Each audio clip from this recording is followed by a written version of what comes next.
Good evening. I'd like to welcome you all to the Sustainability Advisory Board meeting tonight on December 4th. We have a couple of items to get through, and then we're going to be educated tonight by some students from UWO, and we're very excited about that. So the meeting is called to order. We do have quorum. Other than our speakers from the university, does anybody else have a public comment tonight? Okay, seeing none. I'm going to ask our newest board member, Vic Oliver, to introduce herself. Hi, my name is Vic. I was recently appointed to the board. Born and raised in Oshkosh, but I have actually a degree from UW-Milwaukee. Graduated a couple years ago with a Bachelor's of Science in Conservation and Environmental Sciences, a couple minors and certificates in there too. I love to travel. While in college, I traveled abroad to South Africa, Mexico, and Kenya. Actually lived in Kenya for an entire summer. It was really awesome. We did some sustainable work there with soil, which was really cool. Formerly, I was the Menominee Park Zoo Education Coordinator for 2 seasons. Left that position, and I actually now work full-time at Target. I'm a team lead there. I'm actually also on the Oshkosh Zoo Society board, so left employment but still involved in a nonprofit capacity, which is really fun. Just have a love for the environment and really excited to serve in this new format as well. Thanks, Vic. We're excited to have you, too. Thank you. Thank you. Okay. I did have one change to the minutes. Did anybody else have any comments on the minutes from November 6th? Anybody else read them? The only change that I saw was under the Menominee Shoreland Restoration Update. It had said extending the project to 3 years, and I wanted to change that to another 3 years. Mm-hmm. So, if there's, I see. yeah, because it sounded like we hadn't done anything yet otherwise, so. Unless there's anything else, I would entertain a motion to accept as amended. So move. Second. All in favor? Aye. That was easy. Okay. Dr. Feldman, UW Oshkosh Environmental Studies Senior Seminar. Final presentations to the SAB, the Common Council. We thank the Common Council members that were able to make it tonight. The city manager, our mayor, and other interested parties. So, take it away. Fortunately, I'm giving only the briefest of introductions because I've lost my voice. My name's Jim Feldman. I'm the director of the Environmental Studies program.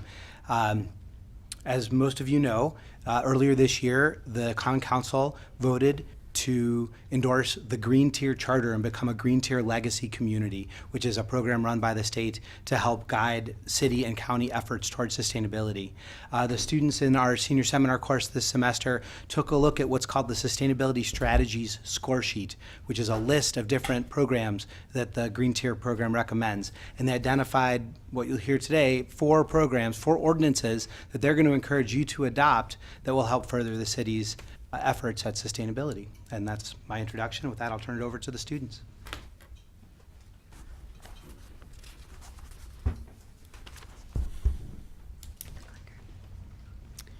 And I just want to be sure that you all know that as you're speaking, you do need to use the microphone because this is telecast. Okay, sure. Thank you.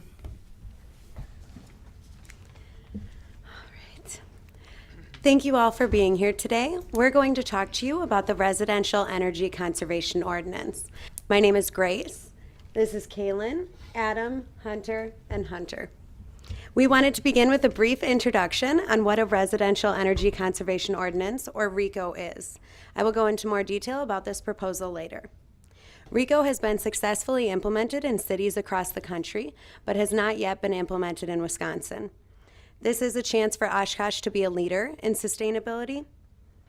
74% of Oshkosh homes were built prior to the first energy codes, requiring efficient standards for new buildings. RECO is a means to efficiently update these existing homes. This ordinance promotes the efficient use of water and energy by prescribing standards for upgrades for homes at the point of sale or renovation. For example, if I were to sell my home in Oshkosh, either I or the buyer would be required to spend a certain amount of money on upgrades, such as ceiling insulation and low-flow shower heads. These measures are selected to conserve natural resources, improve equipment performance, and save the homeowner money. The Oshkosh Sustainability Board has recognized that greenhouse gas emissions from human activity is contributing to global warming. Because of this, the city has taken 2 substantial steps to increase sustainability in our area. The first was in 2008, when Oshkosh committed to ICLEI, or the International Council for Local Environmental Initiatives 5 milestones, to reduce greenhouse gas emissions and set goals for the years 2025, 2035, and 2050. Additionally, in 2012, Oshkosh created the City Sustainability Plan that has sustainability goals in multiple different areas. So even though Oshkosh has accomplished the first 2 milestones in ICLEI, the final 3 have yet to be accomplished, which include development, implementation, and then monitoring the progress of an action plan.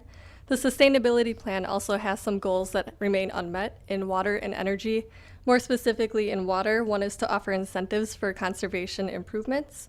And for energy, one is to promote incentives and assistance for energy conservation projects. So a RECO can help close these gaps in 4 different ways. First, it could help improve city efficiency by at least 15%, like it did in San Francisco. It can also help reduce greenhouse gas emissions, maximize participation of people of all different incomes due to the incentive programs we'll talk to you about, and also allow Oshkosh to be a leader in conservation for the Midwest region. Now I'm going to go into more detail about the proposal. The Residential Energy Conservation Ordinance specifically addresses residential energy consumption. Every home or apartment building sold or undergoing substantial renovations must meet water and energy efficiency requirements. All homes must be inspected and file documentation.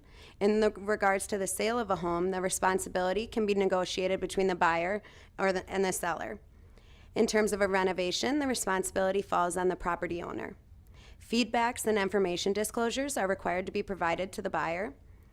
There is a limit to the amount of money the resident is required to spend to meet these upgrades, and there are exemptions available for residents. If the spending limit is reached and the property is sold again, the property must be brought into compliance by the next buyer or seller. Then looking at some of the costs associated with the Residential Energy Conservation Ordinance, the first cost is the cost for the seller. And once a house is being sold, there's a mandatory energy audit that must be performed on the house. And then 0.75% of the home's value, or 50 cents per square foot, must be put into energy efficiency upgrades. And that responsibility can be negotiated between the seller and the buyer. And then a $20 filing fee must be paid to the city to approve energy efficiency upgrades. And then there's the cost for the buyer, and there are little to no costs associated to the buyer of the home unless the responsibility for investing the 0.75% or the 50 cents per square foot is negotiated to the buyer's responsibility. And this must be met within 1 year, and a $20 filing fee must be required as well. For example, if I were to sell my home in Oshkosh, valued at $137,000, which is Oshkosh's average home value in 2017, either I or the buyer would need to spend roughly $1,000 on upgrades, which is 0.75% of my home's property value. Or if I have a smaller home, the 50 cents per square foot is much cheaper. Then there's a cost for the renovating homeowner. So any renovation undergoing renovation of $50,000 requires energy audit to be performed on the home. And then 1% of the total renovation costs must be put into energy efficiency upgrades, and all responsibility falls upon the homeowner. Then this is revenue neutral for the city of Oshkosh. So the city inspections unit only needs to get involved in renovations as permits are already required for renovations, which is why it would be the inspection unit's responsibility to provide an energy audit.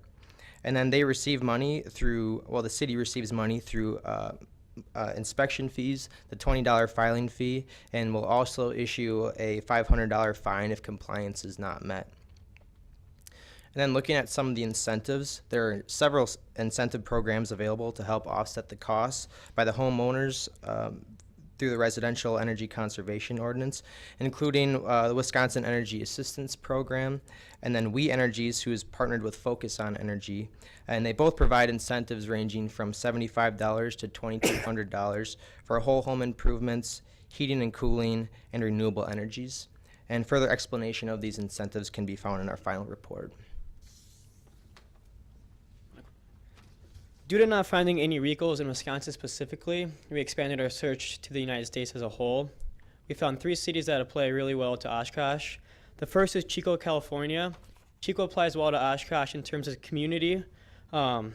Chico is pretty similar to Oshkosh in terms of number of households and also population density.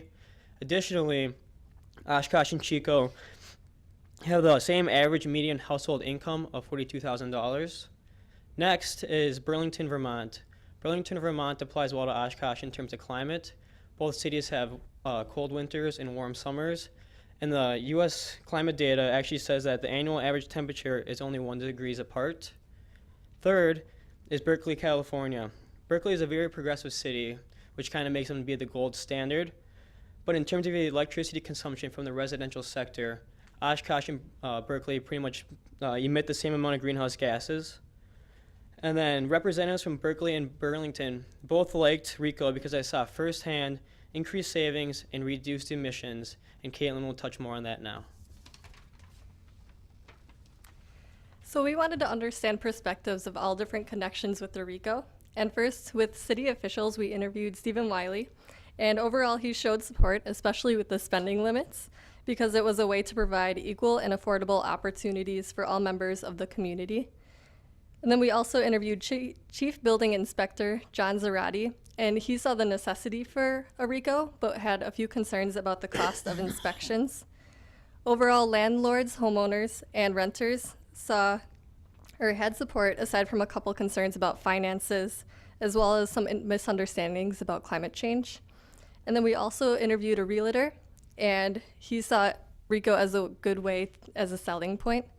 And overall, we took their concerns and tried to implement them within our proposal. So as far as the financial concerns, we've provided information about incentive programs. And then as far as misunderstandings about climate change, we want to suggest providing information such as websites at the time of the audit as well. And now for the significance for sustainability, the RECO will help Oshkosh meet the three pillars of sustainability. The 3 pillars are people, planet, and profit. When they come together, they create sustainability.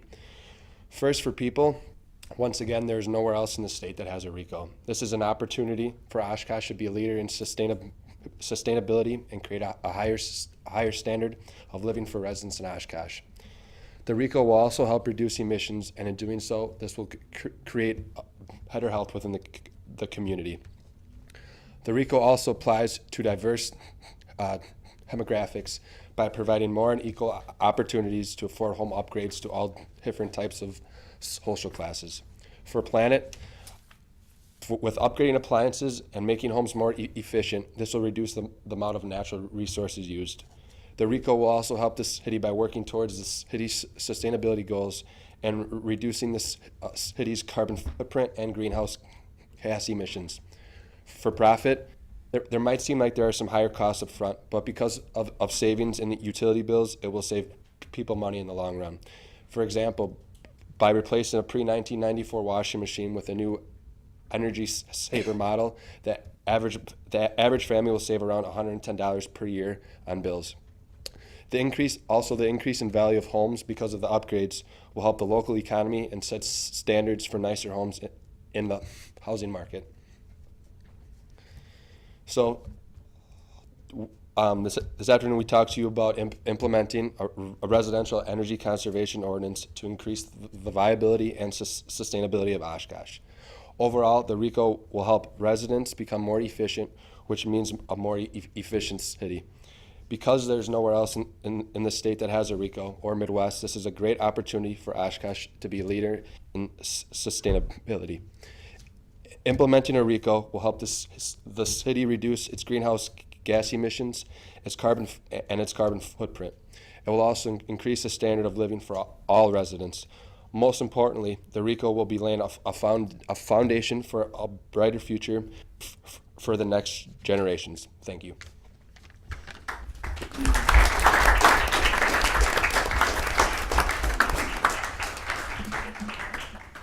Thank you. I'm dubbing you Team RECO.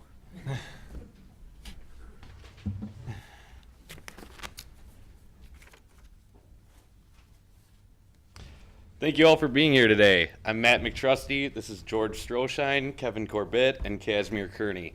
And we are proposing that the City of Oshkosh adopt a tree planting ordinance or policy that would require planting of terraced trees following the reconstruction or new construction of the city's roads. Although there was a terrace tree ordinance that was close to being passed about 10 years ago, there is currently no ordinance in place that requires tree planting following road construction activities. However, Oshkosh is a rather tree-friendly city and is considered a member of Tree City USA, and the UWO campus considered as a member of Tree Campus USA. There are also a few very beneficial tree-related programs that are currently in place. One of these programs is the Relief Oshkosh program. Neighborhoods can purchase trees at wholesale costs of about $50 to $60 per tree, and the city will plant the trees where the residents decide. This allows neighborhood communities to come together and plant trees for relatively low costs. The most significant program is the Taking Root Fund. A few years ago, an initial fundraising goal of $500,000 was met, and that money has been used to plant thousands of new trees. The great thing about this program is that there's still money set aside and generating revenue that can be used for future projects. Many of the streets in Oshkosh are scheduled for reconstruction in the upcoming years, and this is the perfect time for the city to adopt a tree planting ordinance that would greatly improve the urban forests found within the city. One of the best ways that we can make the case for this ordinance is to explain how well it is working in other Wisconsin communities. So we are going to spend a little extra time on addressing that, beginning with the city of Greenfield. We initially contacted Greenfield City Forester Dennis Furmanek, hoping to learn more about the city's tree planting ordinance. Dennis explained that 20 years ago, the city adopted an ordinance that gave him the authority to plant one tree every 50 feet along reconstructed roads. In areas where he couldn't plant a tree due to pre-existing infrastructure or other limitations, he has the authority to plant the tree elsewhere in the city. Dennis also stated that planting new trees along reconstructed roadways costs less than 0.5% of the total cost of any road reconstruction project. Aside from yearly urban forest budgets, the city of Greenfield funds a majority of its projects with grants, and there is also a yearly 50 cents per capita allocated to tree planting and preservation. This city is dedicated to improving their urban forests and strives to plant diverse tree species, perform regular tree maintenance, and plant new trees whenever possible. All right, so the next city that we looked at was Appleton, and they currently have an ordinance in place that requires tree planting on any new street construction or street reconstruction project. One thing that they did that we feel Oshkosh could improve on is that they only have one species on each block to create uniformity. Oshkosh could sculpt their ordinance to allow for multiple species on each block.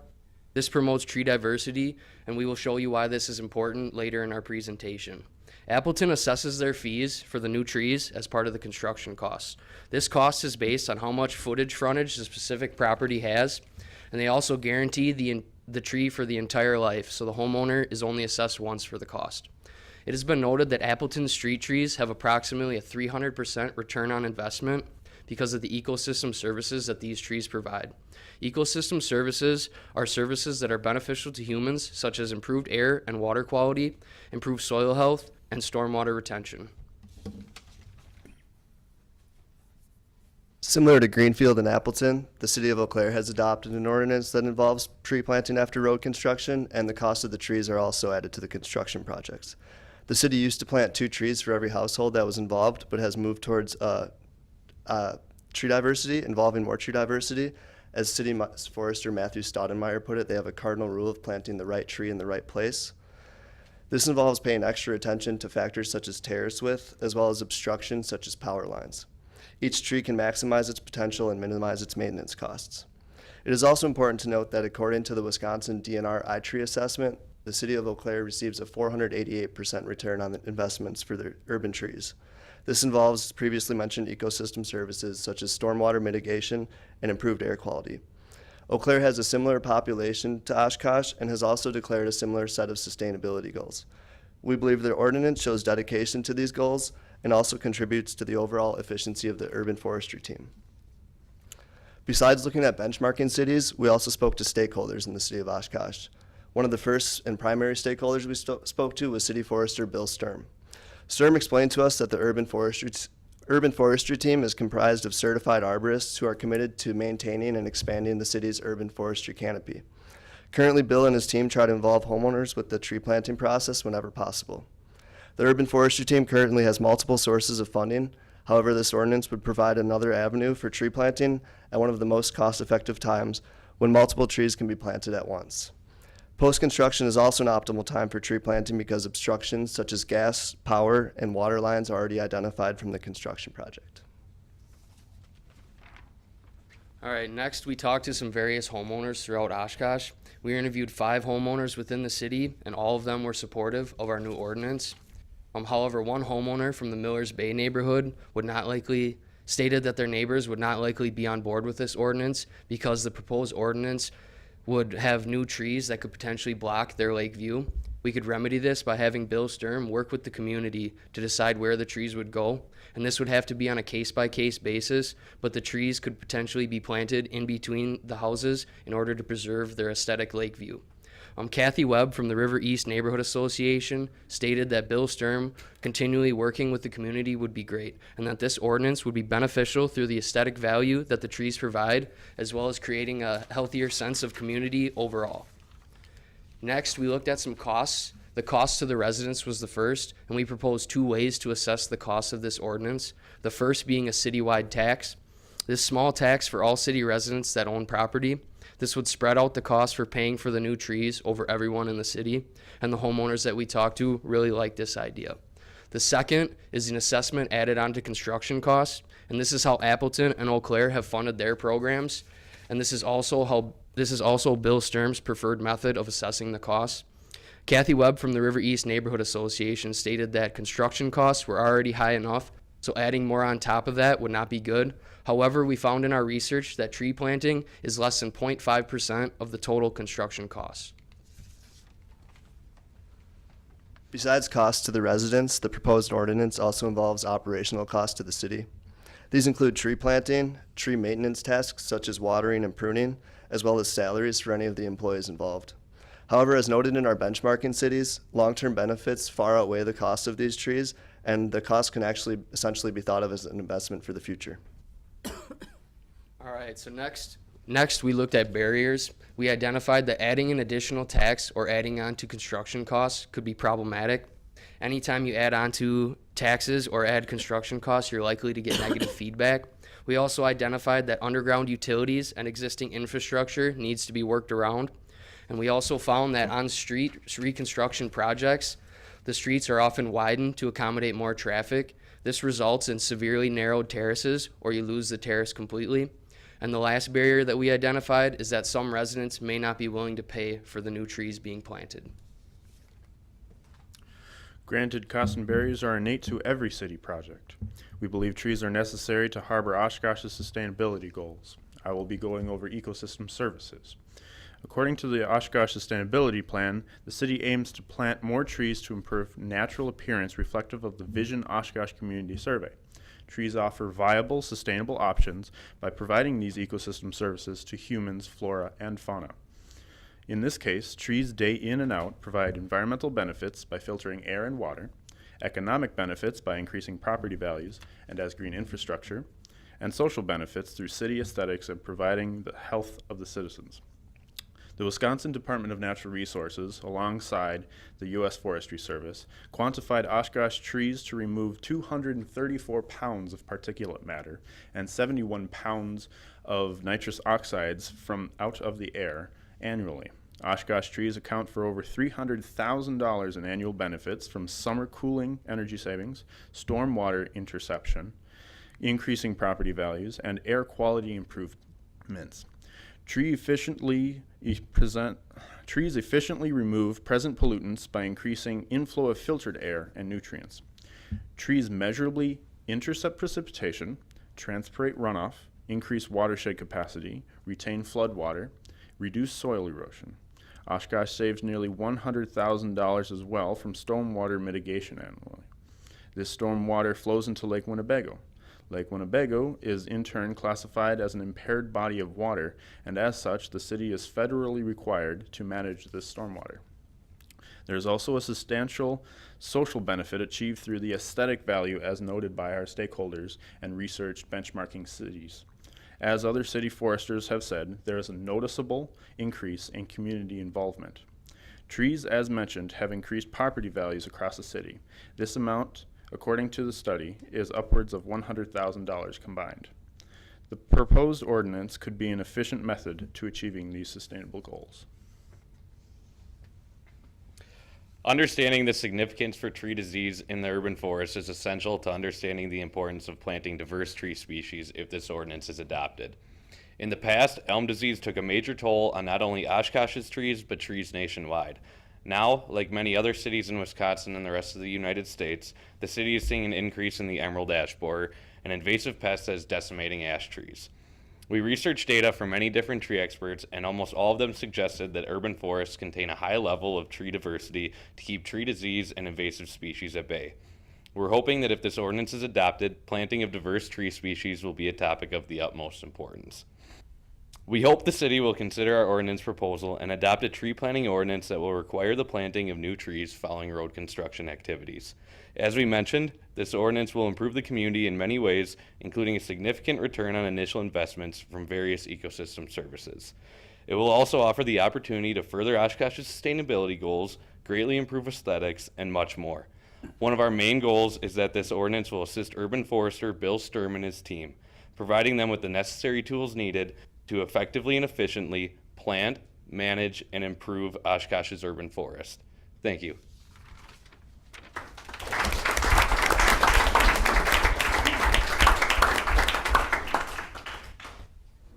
And that, of course, was the bearded team.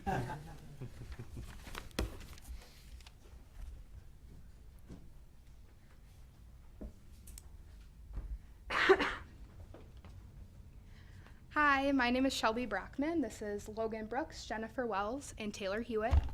And we're going to explain how vehicle idling has a negative impact on both people and the environment, and how implementing an ordinance that would regulate vehicle idling in the city of Oshkosh would make for a healthier community, as well as save on fuel consumption. So this ordinance would connect with many of the objectives identified in the city's sustainability plan, and would reinforce their main goal, which is to improve the quality of life in Oshkosh.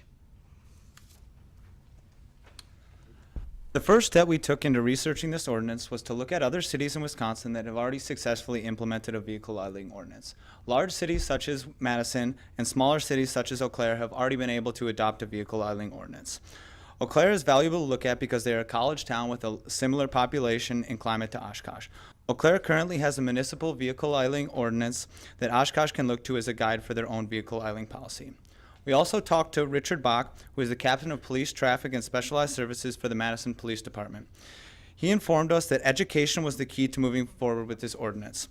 It was similar to the enforcement of seatbelts. It was a progressive social acceptance.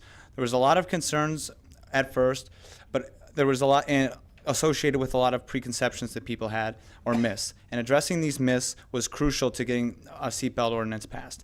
Both cities can provide valuable insight, and it will be important to reach out to them if Oshkosh does decide to move forward with this ordinance. After talking to Madison, it directed our research toward these different preconceptions people associate with idling and what are some different reasons that people idle for, and made us come up with myths surrounding vehicle idling. So we thought it was important to address these myths, and the first myth that we wanted to address was that diesel engines need to idle in the morning for 5+ minutes to warm up their engine and avoid wear and tear. This used to be the case because diesel fuel used to gel up in colder weather. But now winter blends of diesel fuels have been created that make idling in the morning hard on car engines. It is recommended to idle for no more than 1 minute and let your engine warm up while moving. The second myth is that idling reduction technologies are not cost effective. Idle reduction technologies are something as simple as a switch in that new hybrid cars come that shut your car off in place of idling, or something like roundabouts in the city that reduce the need for idling altogether, which the Oshkosh Sustainability Plan has already identified as a way to reduce vehicle emissions and improve air quality. Financial reports demonstrate that idle reduction technologies can pay for themselves in less than 2 years. The third myth is that exhaust emissions don't hurt anyone. Well, human health studies demonstrate a correlation between exposure to vehicle exhaust and increased lung cancer rates. And considerable evidence suggests that vehicle exhaust is a carcinogen. And the last myth that we thought it was important to address was idling does not waste much fuel. Well, 1 hour of idling wastes anywhere from 0.2 to 0.5 gallons of fuel for passenger vehicles, with the average passenger vehicle idling for 16 minutes per day. We'll get a little bit more into cost savings in a few slides, but even a small reduction in idling in Oshkosh could save the community money and reduce its carbon footprint.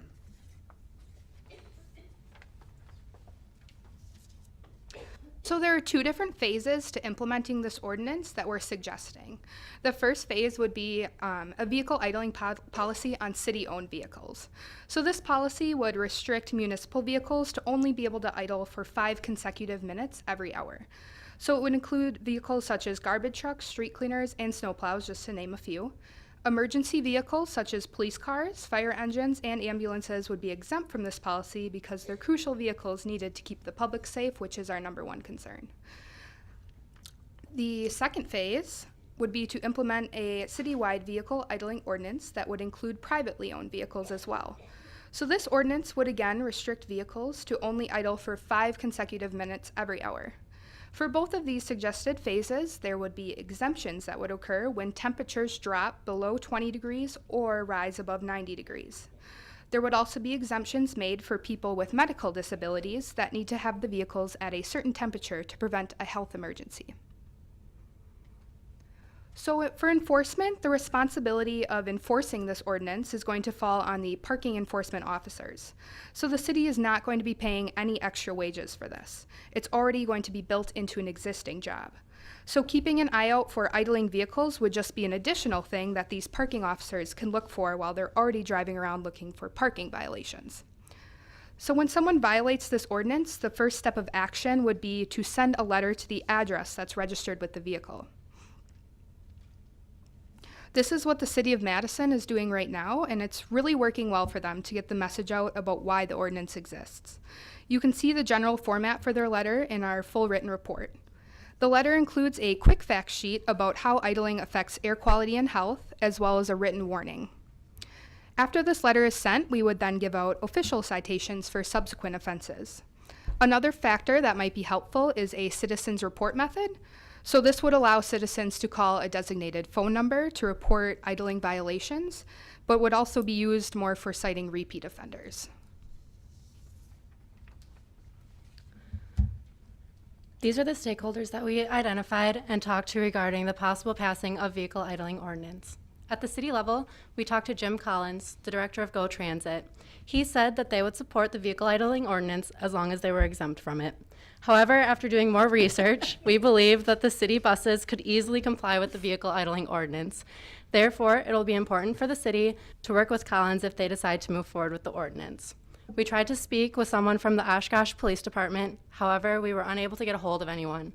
The police department will be an important stakeholder to speak to with regarding the vehicle idling ordinance, as they would be tasked with enforcement.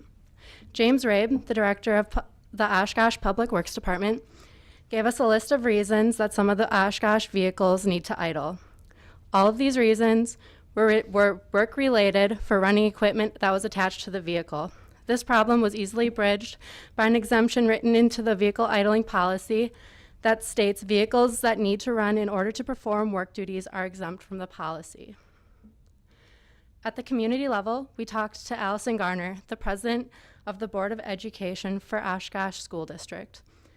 She supported this ordinance and believes that the faculty, students, and parents will too. She recognizes the impact that vehicle idling has on air quality and thinks that regulating idling will be a step in the right direction for protecting the health of our children, specifically when they're at school. Garner also sees the ordinance as a teaching moment for students to learn about greenhouse gases and how poor air quality can negatively affect health. The major problems that we identified with vehicle idling are the health risks, the fuel costs, and the poor air quality. Children are our most precious and vulnerable citizens, so it's our duty as adults to keep them safe. One of the ways that we can do this is by regulating vehicle idling in school zones. The Developing anatomy in children makes them more susceptible to vehicle emissions. One study done by the Department of Environmental Health at the University of Cincinnati has shown that there are increased rates of air quality illnesses in schools that are located near major roadways. This exposure to particulate matter has been linked to asthma, delayed lung growth, and even cancer in young children and elderly residents. In 2014 alone, there were a total of 296 hospitalizations due to pulmonary diseases in Winnebago County. All right, stock cost savings. We have figured that saving more is going to be a result of spending less. The following figures are derived directly from the U.S. Census Bureau. And please stick with me here, there's going to be a little bit of math to be explained. Also note that the process which we derived at each one of these numbers is thoroughly explained in our written report. All right, so it is evident there are 43,412 vehicles driven daily in the city of Oshkosh. And I'll explain why this matters here in a second. Idling fuel usage varies between, as Logan said earlier, 0.2 and 0.5 gallons per hour. That's while idling. This is for passenger vehicles, and it will vary depending on their size and the rate at which they idle. The average idling time of a personal use vehicle is 16 minutes, but only half of which is actually used necessarily. The other half is waiting to pick somebody up and warming up the vehicle. So we figure that on a daily basis, 8 minutes of idling time can be deemed unnecessary.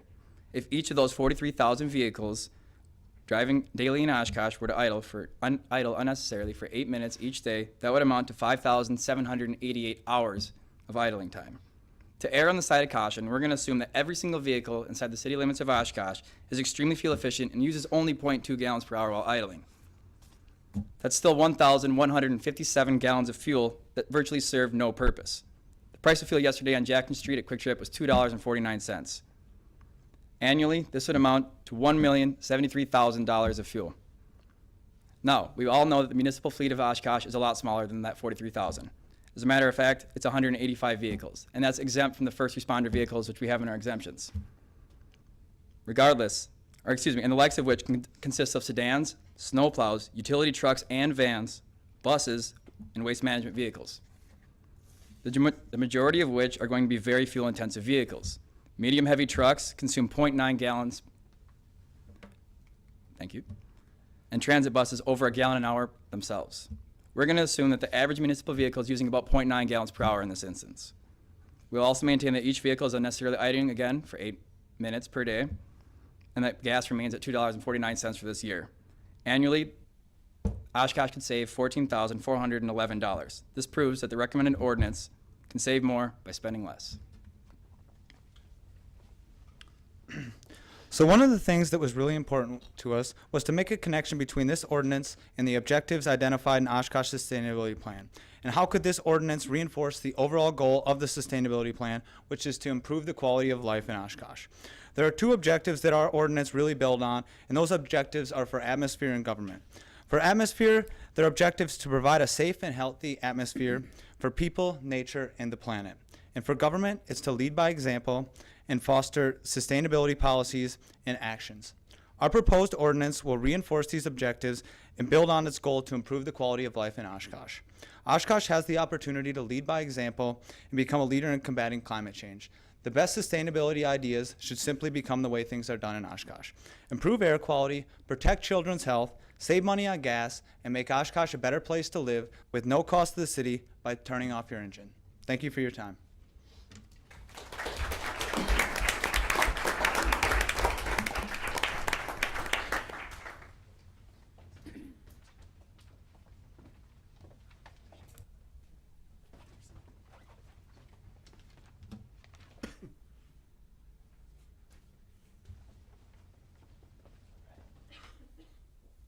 Hello, my name is Jack Bookinger. This is Chris Moyer, Josephine Mackay, Kelsey Emmerich, and Ryan Deloge, and we'd like to talk to you about taking the steps necessary to achieve a bronze certification from the League of American Bicyclists. First, I'd like to explain what that is. The League of American Bicyclists gives certifications based on the level of development of a city's bike infrastructure. That level of development falls into certain categories that the league uses. The categories range from bronze all the way up to platinum. We're seeking a bronze application, and we partially completed an application to make it easier for the city to apply. It's important that Oshkosh get bronze certification because not only is it a powerful marketing tool to attract new residents, it's also important to encourage a more bike-friendly culture. The league also offers feedback on how to further improve a city's bike network. And to improve the city's bike network, first we have to ID a couple of problems. Our survey and our stakeholders indicated that connectivity is one of the biggest problems with Oshkosh's bike network. The downtown area is well connected to the campus area. However, other areas of the city are not as well connected. The Walmart area has very little infrastructure to get to there from campus area, as well as the outskirts of town are oftentimes high-speed roads with limited bicycle infrastructure to protect them, which leads into the next point, safety. The Bike Ped Committee has done a great job improving safety for cyclists across the city. One example of this is we were at a meeting last month and they were talking about putting bike lanes and sharrows, or bike lanes or sharrows on the Wisconsin-Ohio Street Bridge to improve bicyclist safety.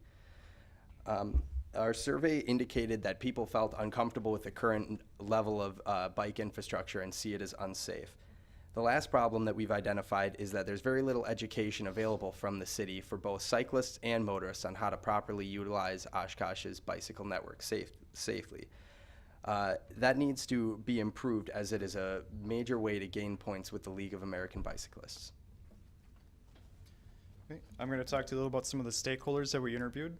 Stakeholders are an important part for any proposed ordinance or certification, and we've identified a few that we feel are important to making the city of Oshkosh become bicycle friendly. During our research, we talked to a wide variety of stakeholders, including local residents, business owners, bike clubs, the Bike and Pedestrian Advisory Committee, and experts from other cities that have previously applied for this certification.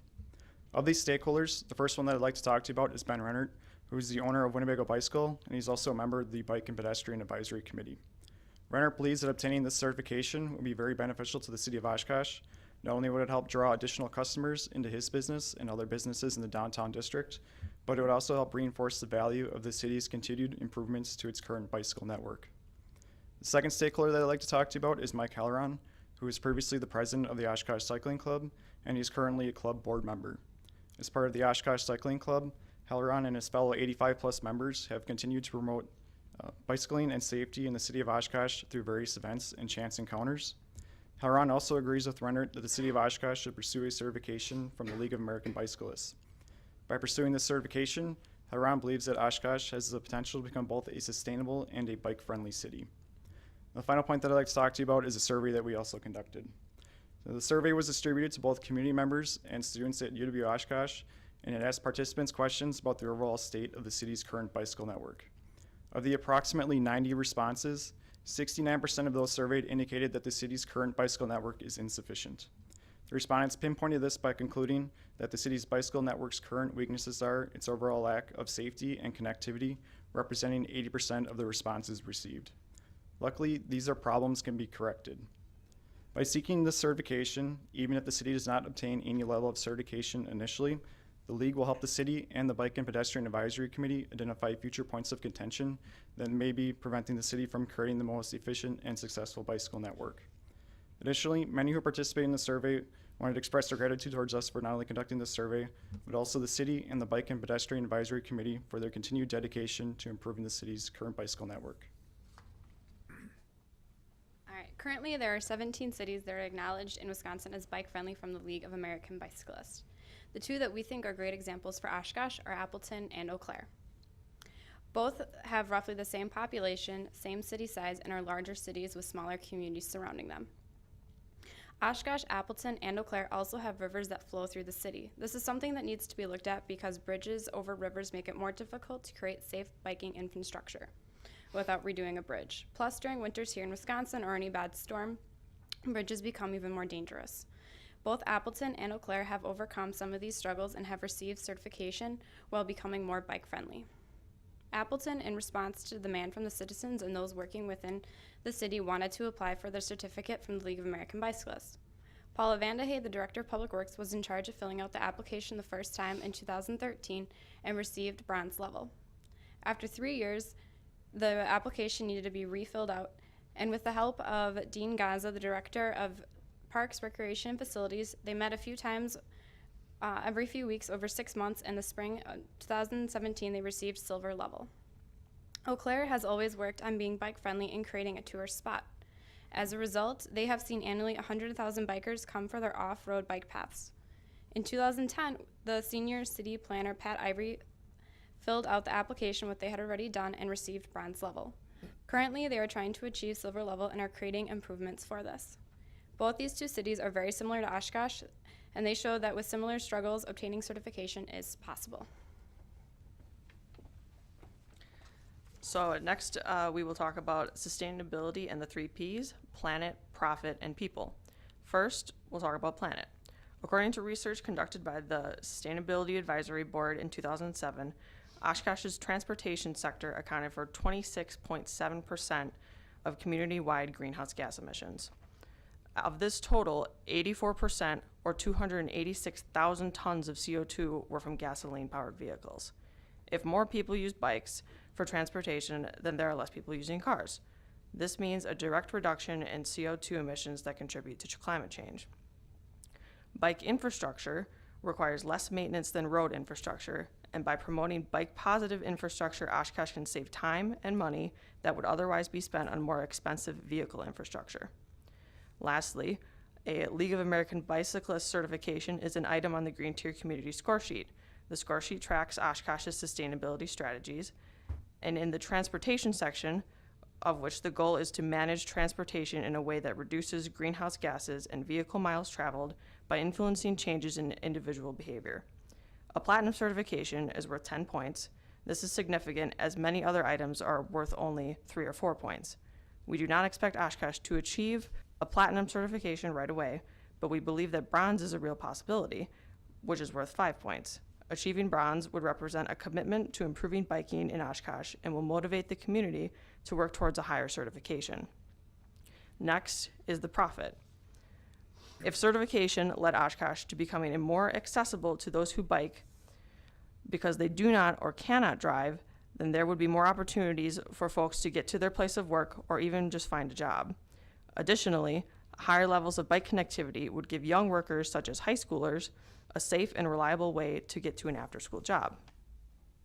Local business hotspots, such as the downtown area, frontage roads, and outlet mall, could become more accessible through biking to everyone, especially those who may not have a car or do not wish to use a car. Certification could also lead Oshkosh to develop a distinct biking ecotourism sector. Other cities have seen success in this. For example, the Chippewa River Trail and the Eau Claire City Trail see a combined 100,000 cyclists annually, bringing money into the city. And as a state, Wisconsin makes $924 million annually from bike recreation and tourism. Having a bike-friendly certification allows for all of us to be better involved as a community. This commitment will help give the city more motivation to help foster community events around biking. There's also nothing wrong with encouraging a bike-friendly community. It's a great way for people to get outdoors and spend quality time together. The more we work to improve the city's infrastructure, the easier it will be for students to get more transitioned into the city as well. Therefore, you'll have a lot more people coming in and helping to stimulate the economy by interacting with downtown businesses. There's quite the health impact as well. It's been noted in multiple studies that improved infrastructure will make it significantly easier for people to actually incorporate physical activity into their daily lives. For example, instead of driving to work, people can instead use the bicycle network. This leads to less carbon emissions, but also helps incorporate the daily recommended dose of physical activity into their daily lives. This can lead to healthier people, both physically and mentally. Additionally, having better biking infrastructure as a result of this can lead to a lot more of a connected city. And like I said before, we'll get a lot more people interacting with their local businesses, but in a lot more of a healthy way. Lastly, the city can really use this as a marketing tool to make citizens more aware of changes happening around their community when it comes to biking. This will help encourage participation in local events, work as a selling point for potential homeowners, and promote and build Oshkosh's biking ecotourism.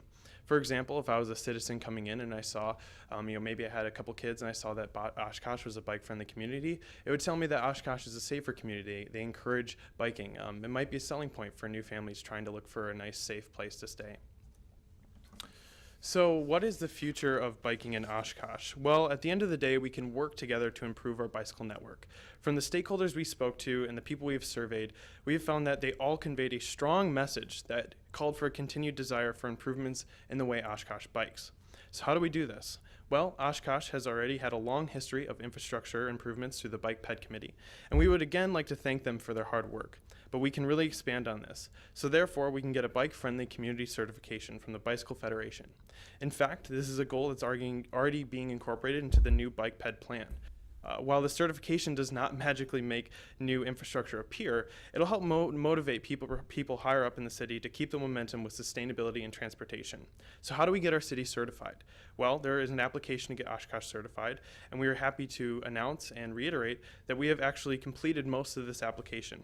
As a busy committee, we wanted to make sure that getting Oshkosh certified was as easy as possible. That way, all you have to do is approve the you have to approve the application for a bike-friendly Oshkosh. We'd like to thank you for your time, and we hope we have helped Oshkosh in another step in getting closer to becoming bike-friendly.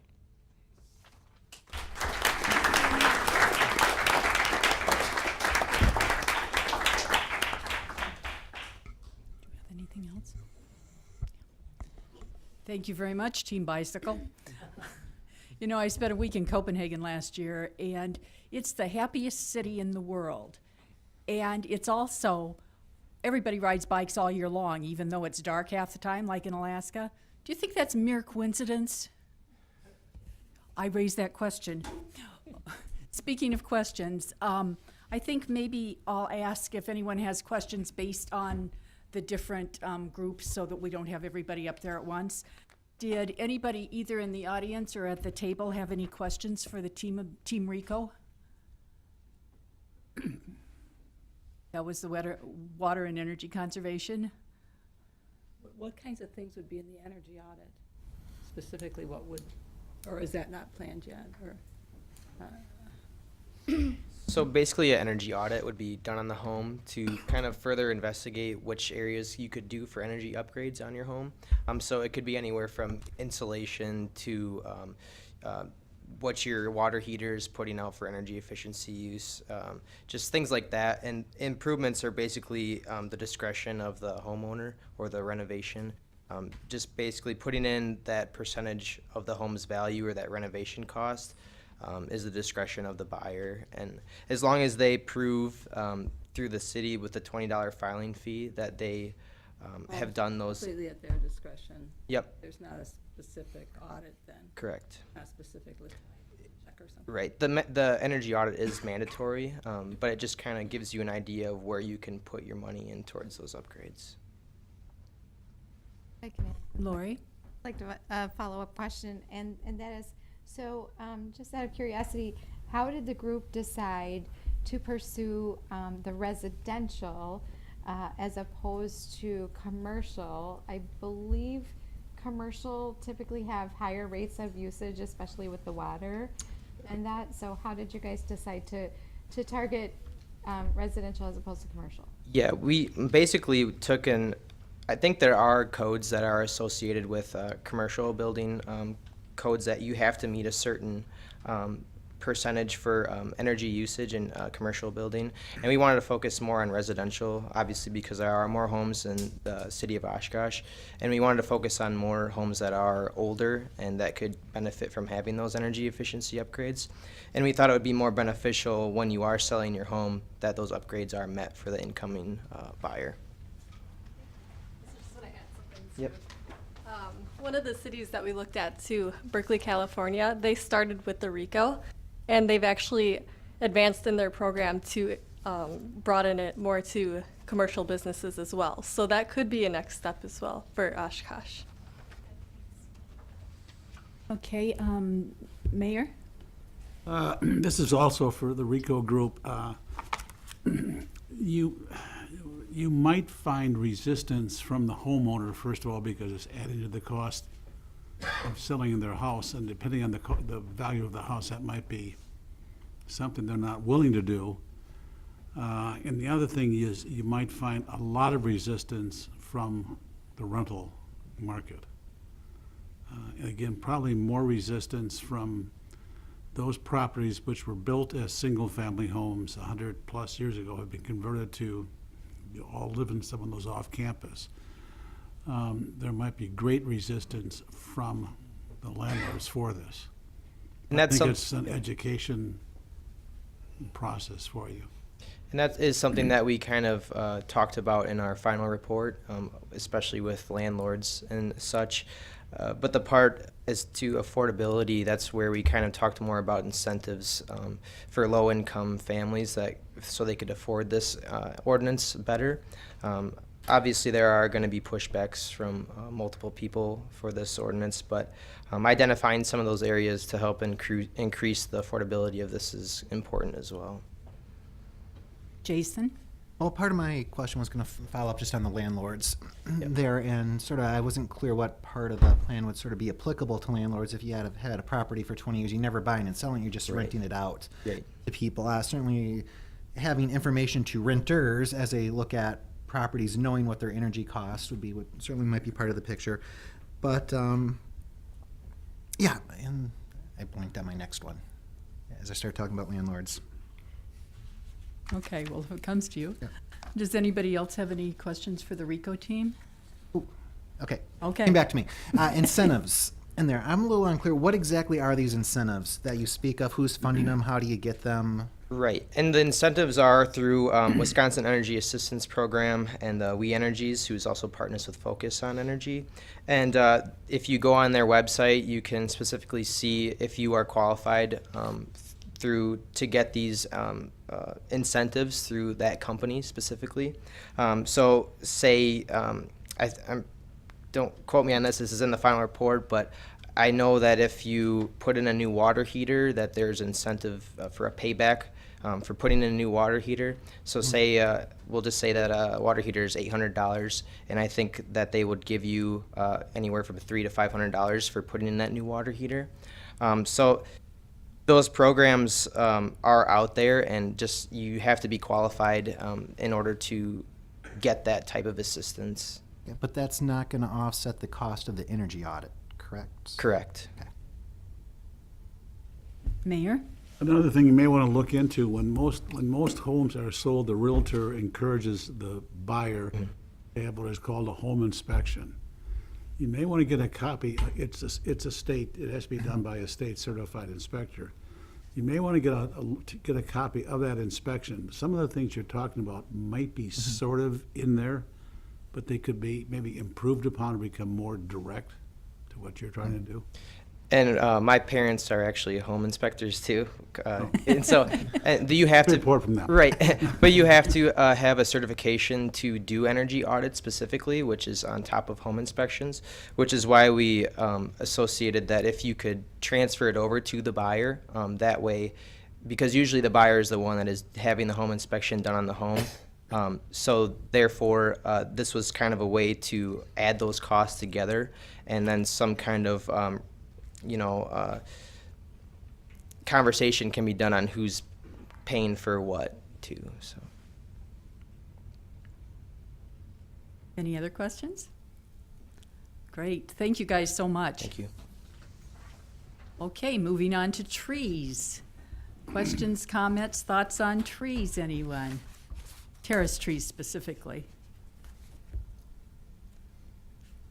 They did such a fine job, we don't even have any questions. Thank you, Bearded Team. Oh, wait, in we do general, have how one. does compared to some of the communities you cited, how does Oshkosh compare to the others in terms of our trees? Do we have a problem that is lack of trees in Oshkosh? compared to It other might communities? appear so on paper, but a few years ago there was a massive storm that swept through the community, and it wound up taking out a lot of very mature trees. So on paper, it might look like we have a low canopy cover, but there's been plenty of new trees planted, and they're growing now and will be taking the place of those trees that were lost in that storm. I can't remember exactly what year that was, but it was recently, I think in the past decade. 2001. Okay. Anything else? There currently is no policy, or there must be something? There's no policy that requires terrace tree planting following road construction or Oh, okay. reconstruction. But there must So be- that's what we're trying to focus Okay, on. there must be policies with tree planting. There is policies with tree planting. Okay. And would this affect both residential and commercial areas, or just? Yeah, we're thinking it would basically anywhere that there is new or reconstructed roadways Of any kind? Of any kind, yeah. Okay. Where it's applicable to plant a tree, and it's possible to plant a tree, you know. Right, right. Lori? If I could just ask for a follow-up question. So, we may not necessarily have a policy requiring it, but in practice, it does appear that at least in recent years, as we are constructing new streets, we are putting in new terrace trees. Perhaps someone from the city could respond to that, right? While we don't have the policy, we do have the practice. Right. Yeah, I mean, we have a great urban forester and a great team that's helping out with the city's trees. So I think even though it is being done already, we're just hoping to see, I guess, proactivity. Also, I think the budget for these terrace tree planting is kind of limited, and then when you add the cost to the residents' cost, it creates more revenue, or not revenue, but creates more financial ability to plant these trees, where right now they're limited, but when you bring in adding the assessment to the taxpayer, when the road construction is being done, these are going to be additional trees that are going to be able to be funded that wouldn't be previously funded. I would also like to add that this ordinance would help Bill work more efficiently, because when a street is reconstructed, they go down the whole block and plant trees. And he was saying earlier today that they plant trees based on request usually, so they hop around the city to different points. And if he could just do one whole street at one time, it would be a lot more efficient use of their resources. I like that you included the diversity of trees too, because you can often see, you go down a street and if it was redone, you see pretty much the same tree going down that street. So I think that's an important contribution. Yeah, and that's very important for the mitigation of diseases and other pests.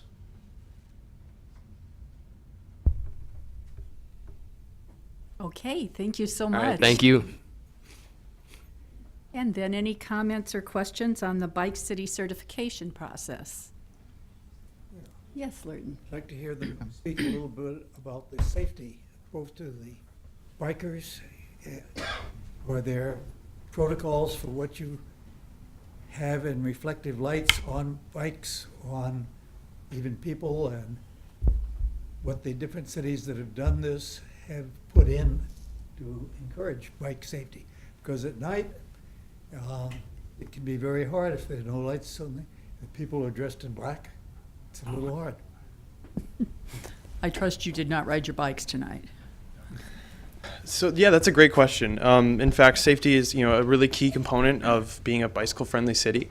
We just want to clarify that this actually isn't an ordinance. This is a certification we're looking for to apply for. So we've got the application, and then someone from the Bicycle Federation will come in and assess the city and say, here's what you guys are doing great, here's what could be improved upon, and it'll help the Bike Ped Committee and even Sustainability Board in the city just kind of work on those improvements. So safety could definitely be one of those things.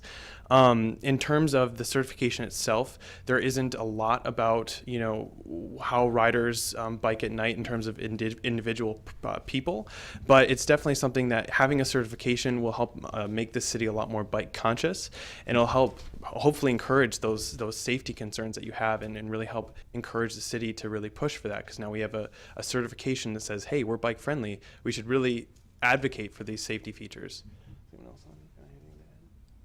Lori? I just have a question on it. Thank you, by the way, for going ahead and optimistically filling out the application for the city. But I guess my question was, so were there gaps in the criteria that would be required for us to achieve that bronze level certification? Were you able to identify, is it just a matter of us putting in the application, or are there specific elements that we're missing that would be achievable for a successful application? So for the certification, they provide you with a whole bunch of different checklists. And I think there's about 17 or 18 different points that they actually give you. And I think you have to meet at least 8 or 9 of that criteria, and then they'll consider you for one of their applications. Now, part of what the league does is they will actually help you identify those other points that may be problem areas with your current network, say it's connectivity. So they'll help you try and find maybe new road networks so they can actually be connected together to sort of fix those gaps or those issues that you're referring to. But your findings didn't identify those. That would be as part of the application process.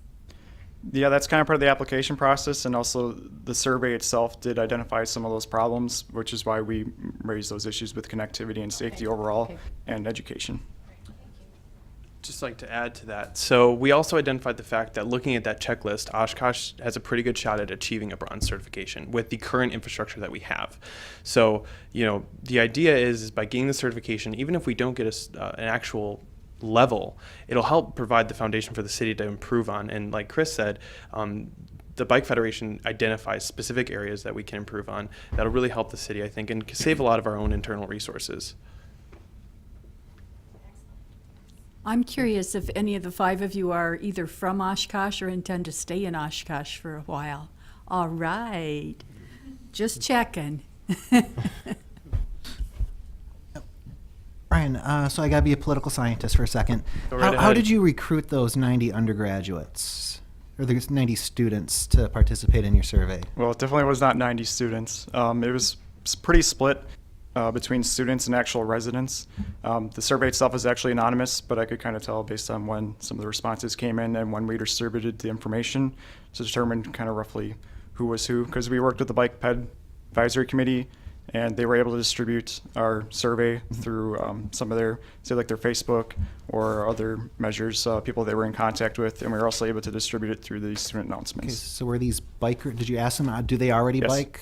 Yep. Okay. We asked them when they biked and also frequency. So was anything in that survey about how you could get more people to bike? We were basically, the point of the survey was to get the current understanding of what the actual state of the city's current bicycle network was. Okay. Anything else? Okay. Thank you all so much. Absolutely. Vehicle, I we s- skip vehicle Go back to the idling. vehicle one. Oh, yes. Did I skip that one? Vehicle idling, yes. I'm so sorry. How could I do that? That's my favorite one. Let's talk about vehicle idling. Jason, would you like to lead off on this? I can ask a question. First one, I just need a little science update on my end. What is the difference between burning diesel versus gasoline? Because in some of your health benefits, you were specifically talking about idling with diesel. How different is it with idling with just a regular gasoline? Well, one of the reasons we kind of focused on diesel because the city buses and things like that are the most efficient, and we felt could make the biggest difference by reducing those emissions were diesel. So that's why we were more specific with diesel. I can add on that. Burning diesel or diesel emissions have larger particulate matter, so that's, you know, has more of a negative health impact on your lungs than emissions from burning gasoline. So just the particulate matter factor. So the economics there fight against the people part of it, right? People or profit? Yeah. It's kind of the way sustainability is, it seems like. Other questions, thoughts on vehicle idling? Did you address, let me ask one quick question. Did you address things like fast food drive-throughs and in Oshkosh we have railways, you may have noticed, and how that could be affected? Yeah, definitely. So for drive-throughs, that would be, if it were just a regular passenger vehicle, they would have to follow the ordinance. So if you're sitting in that drive-through, we were talking about with the how hard it is on your engine, one of the myths, it is actually fine to just turn off your engine while you're waiting. And then as far as, what was your second point? The railroad? Railroads. Okay, yeah, so one of our exemptions states that if you are idling for a traffic reason, which would include the railways, then that would be okay. Although we do encourage you to turn off your engine if you are waiting for a train. And in Oshkosh, we have bridges, Bridges, too. yep. Yeah, that's probably huge. And it may actually seem a little ridiculous that, yeah, I'm going to go do a drive-through and I'm going to turn my vehicle off. And prior to this, I thought that turning your vehicle on and off used a lot of fuel. It actually doesn't. If you're going to have your vehicle running for more than, it was just as little as 10 seconds, it's worth it just to turn it off and you'll save yourself the money. So. My family has one regular car and one hybrid, and the hybrid, of course, shuts itself off after like 5 seconds or something. So it's gotten to the point where I tend to shut mine. I don't drive the hybrid most of the time. So I tend to shut it off too, and it actually does save gas. Plus, I feel good about it. Michelle? Question. So, why would there be an exception for things like waiting for a train or for the bridge to be going up? I mean, if you're just getting there when the bridge is just starting to go up, you know you're going to be sitting there for a while. So I'm just curious why that would be an exemption, because I think that would be a huge savings in having people turn off their cars.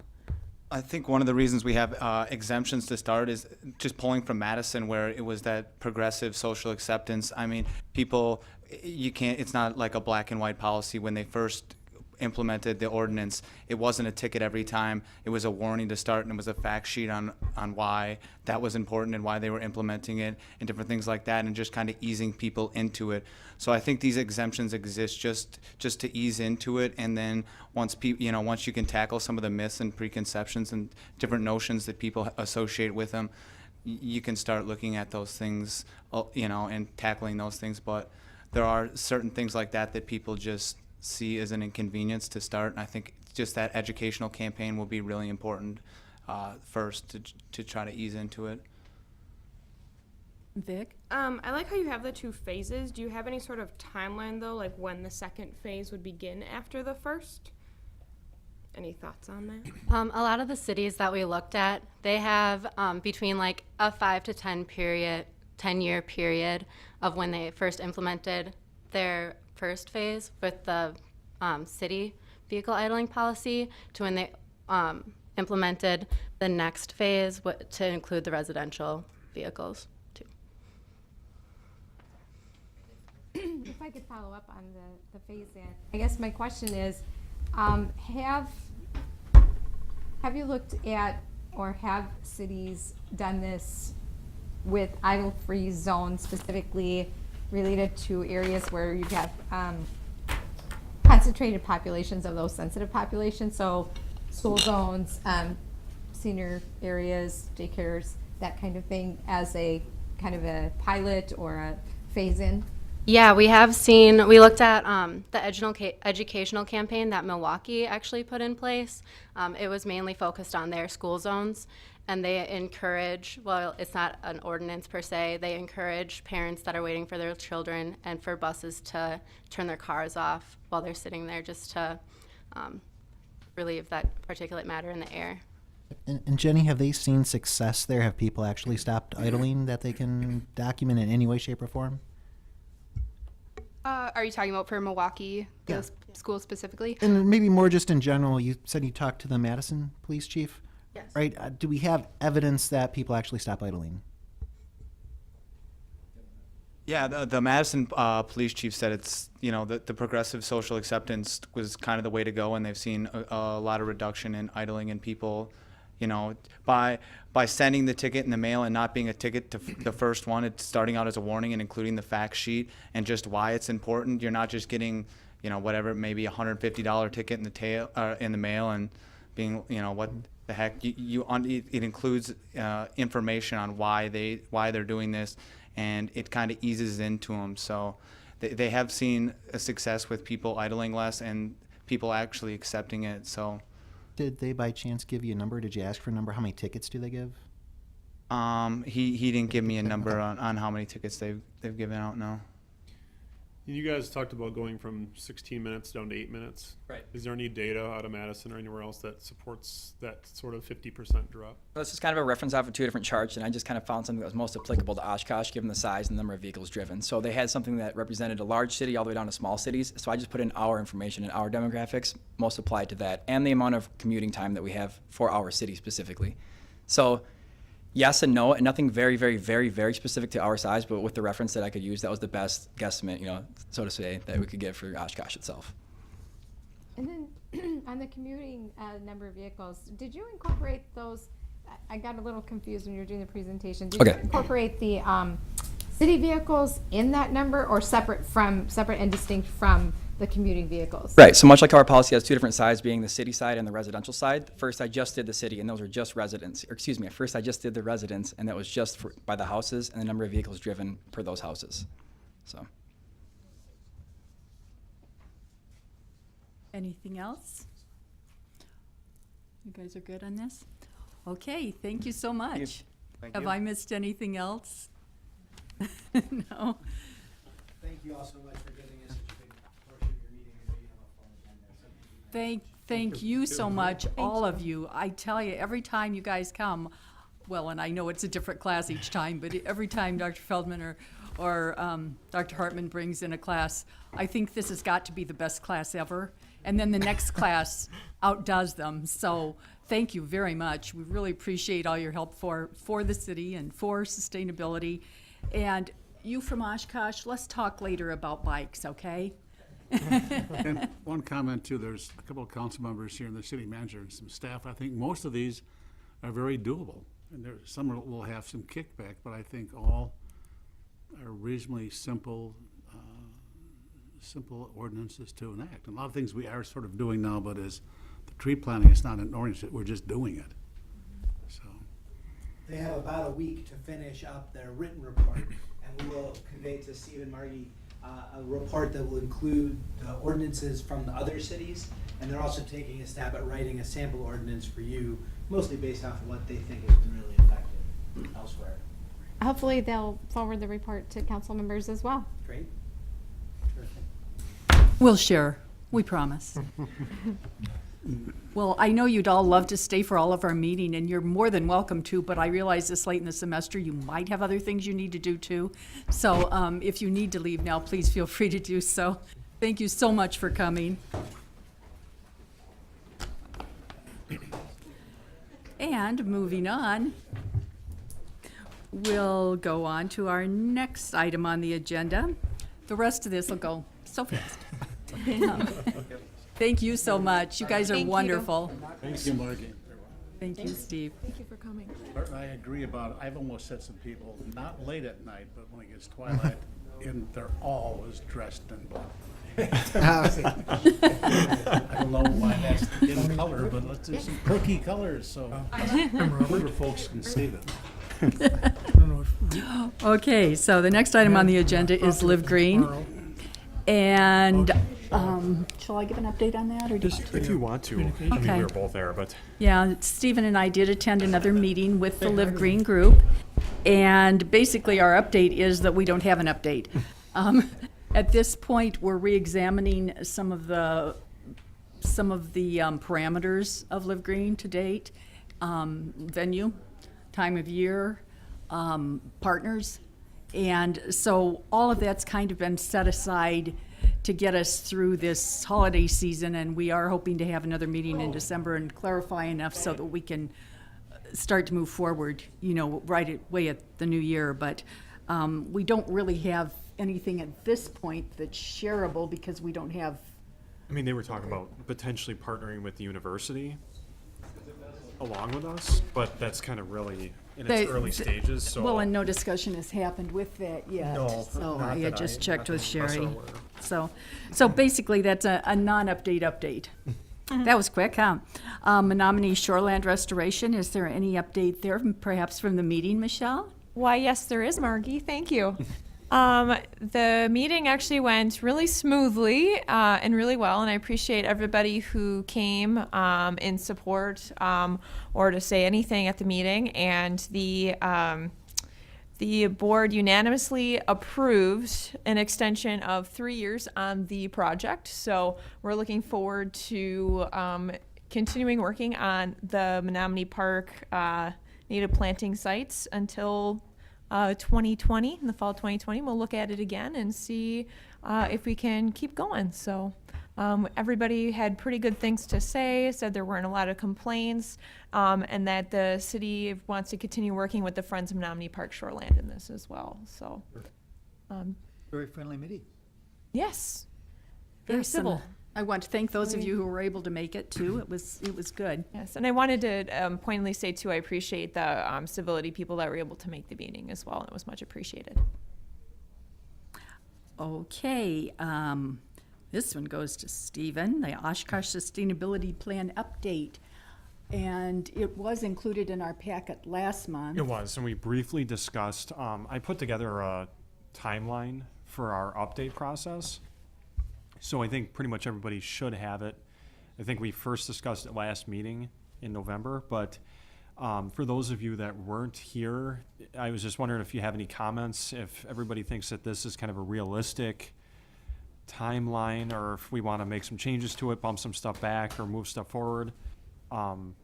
It's kind of my first attempt at it. I think you'll get those comments as we get closer. Timeline. Sure. Did you have a chance to look at it at all? I did Adam? not see it yet. No. Okay. We'll give you a copy. Well, I'm sure I have it in my email. Oh, okay. Well, and we will definitely be discussing that too at our January workshop, which is coming up soon. So, okay, well, if there's no further questions or comments on that, we do all have it available. It would be on the November Laserfish if you need to go back and look for it. Okay, the Environmental Leadership Award. Again, that's kind of a no update, right? Not really. At this There's point. not really much of an update other than we're just, if anybody here is interested in volunteering to be on like a sort of committee to start thinking about what that award could be. I know Ken Friedman of the Southwest Rotary, who helped come up with this idea. He and I have been in touch, and he's also looking at getting some Rotary members as volunteers to kind of have a joint committee. And I know last meeting it turned out to be not a good night for a number of people, and Vic hadn't been appointed yet, so she wasn't here. If you need more information on that and think that might be a volunteer opportunity you'd like, please let us know and we'll fill you in on it. Or of course, you can always go back and watch all of our previous meetings. The wonders of modern technology, yes.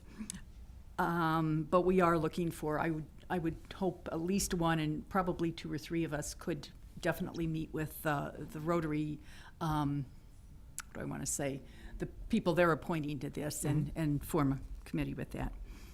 So, question about that. Do we Yes. know how often the committee would want to meet or what would be involved with being on the committee? I think that would have to be established at the first meeting of the Yeah. group Okay. so that they could decide. Oh, okay. Because this is very much going to be a collaboration between the 2 groups, but it's whatever we want it to be because there's no guidelines at this point, so. Okay. I was gonna ask, would this be for a person or a business, either or? There'd be like residential, there'd be commercial, there'd be nonprofits. We were thinking about one Okay. potentially for each, or having a few awards. Like different tiers maybe then? Yeah, potentially. Okay. Something. Has there been discussion at Rotary with this? Okay. Okay, anything else on that? Moving on. Told you this part would go faster. Because the first Monday of January falls on pretty much holiday, we won't be having our January meeting at the regularly scheduled time, so we need to set a date for a workshop in January so that we can have our annual, this is what we're gonna do this year meeting. And that will be a workshop. It'll be, it won't be televised because it's on an off night, but we do need to pick a time for it. So, I don't know if, because we normally meet on Monday nights, that works well, or if it's not the first Monday, if other Mondays are already spoken for. Any suggestions, any dates anybody wants to throw out? Just postpone it a week. Yeah, the 8th of January I is, can't do the 8th of January. I have a regularly scheduled meeting on the 2nd one always. About the 2nd or the 3rd then. 15th? Could we do the 15th is 3rd? Martin Luther King Jr. Day. Which one is, the 15th is? So Yeah. that's probably going to be having some banquets and stuff going on that night. Any other day of the week that works for everybody? It would be at 6 o'clock is when it would be. The meeting would. Yes, it workshop would be, 6 because we o'clock. have people that are, do you mean later or earlier would? Well, I'm just saying, what time would it be? It would be. I guess I at was six. assuming probably at Oh, 6 okay, yet, yeah. yeah. I don't like Wednesday nights, Okay, then I have to miss choir. okay. Tuesday be fine. I'm open. I'm not teaching in the interim, so, Okay. unless I go to Antarctica. Oh, well, that. There's I'm that. thinking about it, but Okay. Well, then should we look at a Tuesday in? We could do the 10th? No, that's not That's a right. The Wednesday 9th. night. Ninth. Yeah, could we do the 9th? Does that work for everybody? Sure, that'll work. Everybody in attendance? Yeah. Yes. And that's most of us, so. Okay, so we're gonna go with January 9th, 6 o'clock here. Stephen will take care of making sure we have a room, which so might not be this room Yep, it because might it'll not be be this. used. I'll have to check because I know, I think it's depending on- got something else going on in depending on here when then. council and plan commission fall, Yeah, this would be, so, this will be the second Tuesday, so. yeah. And, yeah, so we'll need to know where, Sure. and then we'll need to just notice it as a workshop, so. Okay, that was easy. Our next official meeting will be on Monday, February 5th, 2018. Can you believe that? 2018? I think I actually wrote 19 something on a check the other day. I'm just not getting with this. Okay, with that, I would entertain a motion to adjourn. If we have to, I so move. All in favor? Aye. Thank you. Hey, Lurton.